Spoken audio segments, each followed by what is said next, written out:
I'm going to dive into Sector Scavengers a little bit and talk about some of the feedback that I got and some of the changes that I made based on that feedback.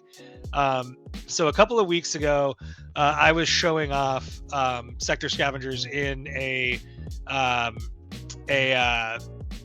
Reddit thread, basically, and I got some pretty pointed feedback that the game just like didn't look very cohesive, and it felt like I had like art that was too lighthearted in some places and too gritty in others, and then I had a lot of game art. I got feedback on the game that it just wasn't super compelling to look at, and that it felt like it was really, like, for lack of a better term, just slop, because it felt like I had multiple pieces of art direction going all over the place. And so this is what the game looked like before, when I got that feedback. So you can see what the game looked like before. Basically, it was pretty disjointed. I had the full bleed background here with stuff floating all over the place. These pop-ups like didn't really fit the style of the background that they were on, and there is no style to the bottom here. This is just all CSS placeholder stuff. And so the feedback I got was like that this just felt like the art was all over the place. The buttons were not really buttons, and so I spent the last couple of weeks just updating the art and the look and the feel of this. I spent a lot of time going and investigating and researching and reading about and playing games like Vampire Survivors and Vampire Crawlers and Slay the Spire that have very simple and straightforward UX that allow the user to engage pretty deeply with both in the moment systems but also metagame. And so I spent a lot of time, and I would encourage anyone to do this as well if they're making a game. Like, I read Reddit threads, and I went and found the Substack for a couple of developers that have spent a lot of time talking about UX and UI, and they talked a lot about framing and like how if you want to create a cohesive that's my little wish list guy, a cohesive environment for your game, you can do it in a couple of ways, but one of those ways is by framing. And so instead of trying to create a canvas here or a full environment that the player's interacting with and then wrapping buttons and UX around it, I made the environment that the player is interacting with a viewport, and a thing that you're actually looking at as if you were a player of the game playing the game. I'll show you what that means, but let me go back over here and share this tab. So this is the game now.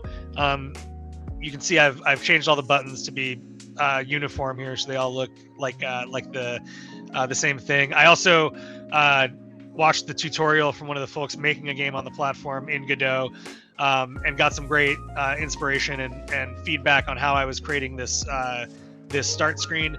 Before, I had one flat background. The buttons weren't flat on the background, but they look kind of disjointed. And all of these things that are like floating and falling here, and the ship, these were all one part of a single flat layer. And so I couldn't do things like make individual pieces of debris fall and make it look interesting by using, these are all the same image. They're just different sizes and they're falling at different times. And so I'm able to create this environment or this scene that is much more interesting than the flat image that I had before. How are you actually getting feedback on some of these changes? And more so than that is like, how do you know it's ready to go get feedback? Yeah, so that's a good question. I started with that thing that I showed you earlier, just getting like the game like in a playable state. And I actually started before that. I had the game with virtually no art in it before. And I have this group of friends that I play video games with every Monday night that have all been working on video games for 10, 15 years. Basically, the first time we played the game, it like didn't have a core loop at all. You just press the scavenge and the repair card, and you collected loot and you repaired the ship and hoped that the ship didn't blow up. Like, that was the entirety of the game loop. And that was very boring. And Meyer and David are my friends' names. Meyer and David, pointed that out and said like, hey, we get why card games are fun, but we don't understand the tension here. It feels like you're just playing the same cards over and over again. And there's no real reason to be strategic or think anything beyond just press these buttons. And so that led to, all right, well, why don't we think of this like D&D, like, classic game design as you can and make every room that you're exploring in this game an encounter. So I got a question. Why does your HP bar not deplete when it goes down?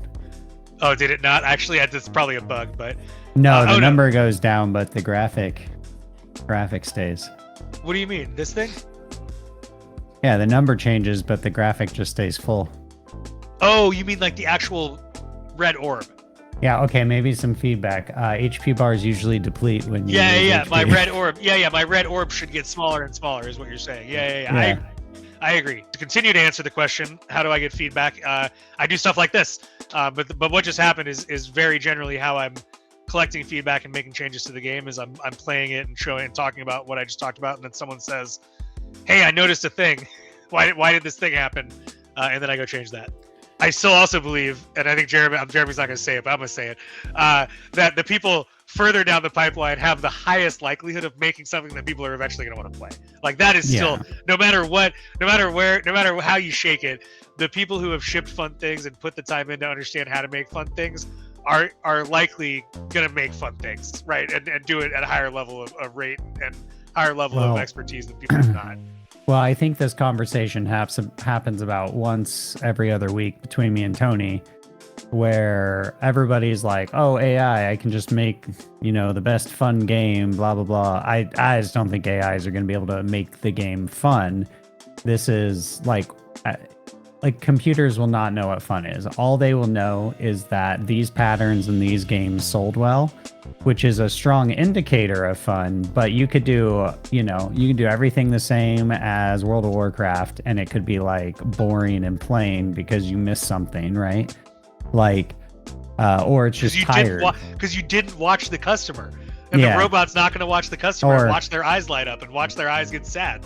Or you had it's just like people that have an idea of what they think will be fun are always going to succeed and make new, better, interesting things. And if all you're trying to do is copy old things, you may be able to make money, maybe, but like you're not really creating new fun. And people that know how to find fun will always make better games than people that don't know how to find fun. That's just the fact of life. And that this is where we go and like learning to find the fun is an exercise, right? It's not learning to find the fun is not it's a skill. Coming to Makko and saying, "Makko, help me find the fun," right? It's watching the YouTube videos, it's reading the Substacks from the people who have found the fun before. It's making a thing and putting it out there for a couple people to play and hearing them tell you it sucks, and then going and internalizing them telling you why it sucks and comparing it against all those other sources. But it's the opposite of, "Hey, make me slay the spire in space," right? Which is how I describe my game, by the way. It's an artistic endeavor, right? Could you explain why you want your reference image in a T-pose? Yeah, so for humanoids, you want T-posing just because it separates out your clothing and gives you basically your most clear shot of your person. So like looking at this front view here of my pirate lady, her hands are overlapping her outfit, which just makes it hard to discern what's going on. And then also I feel like FreeRAND's cheating because GPT Image 2 is trained on FreeRAND, so it knows exactly what she looked like. But you can see now that we have reference shots of her. So but yeah, so you can see like her hands and outfit. It's just clearly definable. And this is traditionally what you would hand to a 3D artist too.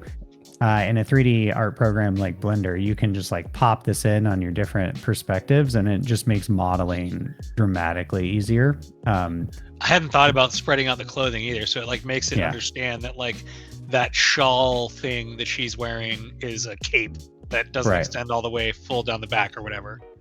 It traditionally comes from the fact that like traditional art practice, but for AI, anything you can separate to give the AI like easy readability of the image to understand it is gonna help a lot, right? Yeah, so here you go. So you got the same reference image that's now generated different references. So that's kind of the goal here. And actually, this is the correct T-pose. This is the wrong T-pose. Our software should be doing this, but that's another bug. So it should be 3/4 T-pose, because this is debatable for artists and 3D modelers, but for AI, it's better to have the 3/4 view so it can see more of the asset. Because this is more of like a cutscene than it is a repeatable game animation. But just to show you, this is the idea. So now that you have both of these references, the idea then is you can take either of these characters and animate them together and do interesting things. So there you go, right? Looks so good. So like if you wanted the scene, or like you wanted like an in-game cutscene for a 2D game, like you could have them up at the front of the scene, do this animation, just walking back towards the horizon. And then of course you would shrink it as they got farther back, but you could even make them walk on the road, right? Things. So, and this just repeats like on AI, why I'm so big on it is like Tony, you would never make this art period ever. You would never make this game period ever. So it's not about, it's really an Infinity X, because you could literally not do it before. Yes. And just to be clear, like Jeremy says that, like I'm the type of person who has disposable income. I've had a good job for more than a decade. I have time to do stuff. I have downloaded Unity and GameMaker and Godot in the past and tried to do stuff. And I'm not a stupid person, but I also like have not had enough time or money so that I had enough time to not worry about money to go and learn those things. And to Jeremy's point, I would never have made that. Certainly not anything that I could have had anyone play ever and give me feedback on a piece of entertainment content, but without AI. We've gone back and forth on what our code studio in the browser wants to be. It's really good for a true vibe code. It's really good for people that have no idea, that are just getting into gaming. The fundamental problem is like, so we're a bootstrap company, so we don't have $10 million sitting in the bank. And so the big problem is like I'm a believer you need actual professional tools at some point to do good things. The vibe coding and the AI just helps you cut out like 90% of it. But at some point you still need that tooling. So in the absence of a large amount of funding, one thing we want to experiment with right now, we want a good example of all the art assets and a good 2D game of what you can build on Makko. So we don't want to be held back by a vibe code experience, because we're engineers, we know what we're doing. So we're kind of choosing Godot as a good community builder to build. The concept is we want to build a Windows gaming experience versus an HTML5 gaming experience. And so right now we're just in the very early stages of ideation and all of that. We're going to keep our HTML5 experience, of course. So anyways, Rift Runners, we made the decision to switch it off over to Godot because Sector Scavengers is our HTML vibe, and then Rift Runners is going to be our Godot experiment here. And we also want to make sure we're building the right tooling for our art studio where you can build the right UI, because UI, if you haven't watched one of one of our YouTube partners, Leto Incorporated, he's building UI. It actually looks great. It's not perfect, but it looks really good, and he did it really fast. And so that's a good big use case. We want to make sure our tooling and stuff is up to spec for that and getting it into Godot. There's a lot of things where he's like, oh, I'm just going to do this in Godot.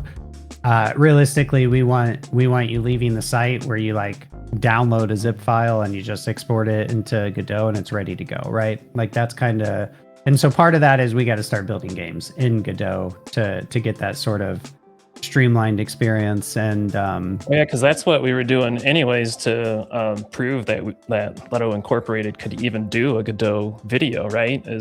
I went in and I messed around with Godot for a day and brought in one of our sprite sheets, and we're like, oh yeah, we can do it, but we found a bunch of ways to make it easier as well.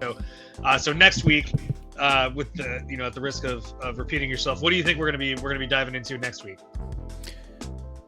Yeah, so next week, I think we want to focus on asset import. Like we already went over that a little bit here today with the sprite sheet, but asset import for the different beats within a room. And so that would be your safe platform and a hazard, I think would be good goals. And then I think I also want to get it into a state where we can create our own levels within Godot, because that's one of Godot's superpowers, right? Is you're able to go and take your assets and then go make a level with that, kind of like a tile editor.